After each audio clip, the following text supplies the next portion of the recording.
Hello everyone, this is Leo Farnsworth with the AIS Telecom team. Today we will be discussing the methods for ensuring your RingCentral applications and PC audio settings are set up properly for use as a soft phone, as well as some other options available in the RingCentral application.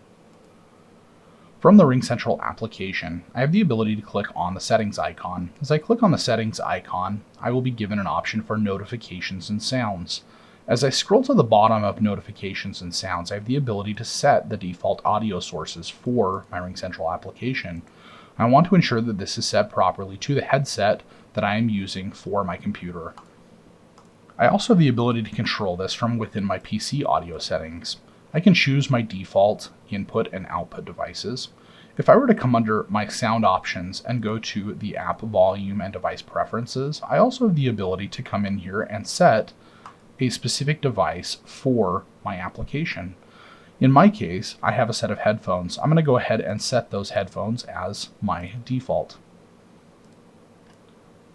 I may also need to install an application. If I have Plantronics, I may have to install a Plantronics Hub, or Jabra has their own unique set of software they can install to interface with the computer. If I have those installed, I have the ability to use the headset support and headset controls. If I toggle this on and I have one of those installed, it allows me to be able to do additional things, such as answer the call from the side of my headset. So these features can be important for ensuring that your RingCentral desktop application and your PC settings are enabled to allow you to use the application as a soft phone.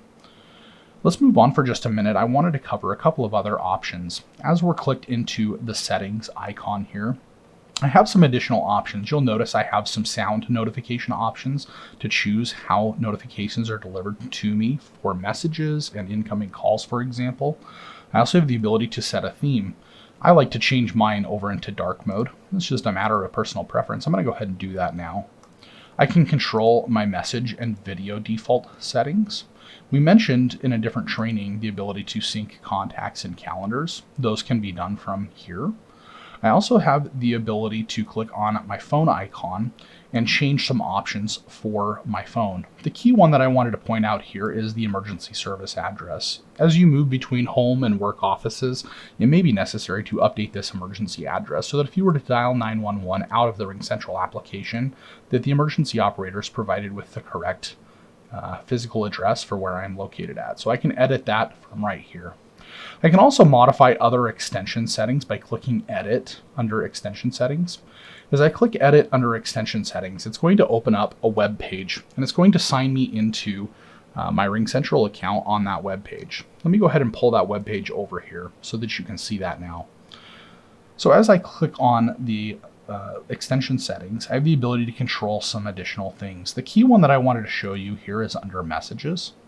So as I click under Messages, I have the ability to come in here and I can set my own voicemail. So if I click Edit and Custom, I have the ability to record my own voicemail. I can do that from a telephone that I can have it dial me on. I can come in here and I can configure the computer microphone to be able to record that, or I can simply import an existing audio file as my voicemail. One other thing I'd like to mention here is the ability under the call handling and forwarding options to be able to control how long my phone is going to ring before going to voicemail. I can also set up custom rules.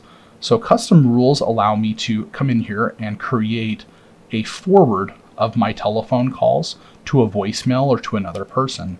I'm just going to click Add Rule. I'm going to go ahead and type in out sick. So I'm going to say that this is going to be by a specific date and time range. And let's just say that I'm calling in sick today.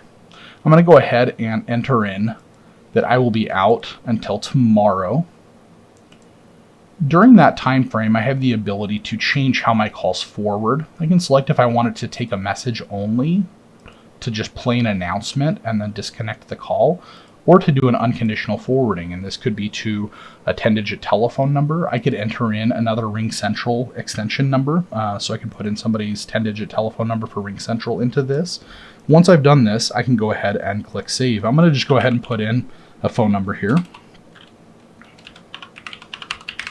And I'm going to go ahead and click Save just so I can show you what this looks like. So once I've done that, I now have a rule on my extension that says as long as this is toggled on and it matches the date that I have configured in there, it's going to take my calls and it's going to forward it onto that other person's RingCentral number who I entered. I can also come in here and I can toggle this off.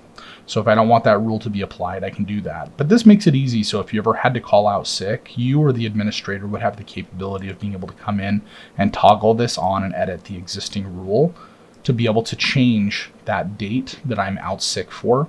My forwarding would continue to be in place to the telephone number that I had set to forward to. All right, so with that saved, those are all of the additional settings that I wanted to go through with you in the RingCentral application. I hope that this has been helpful to you.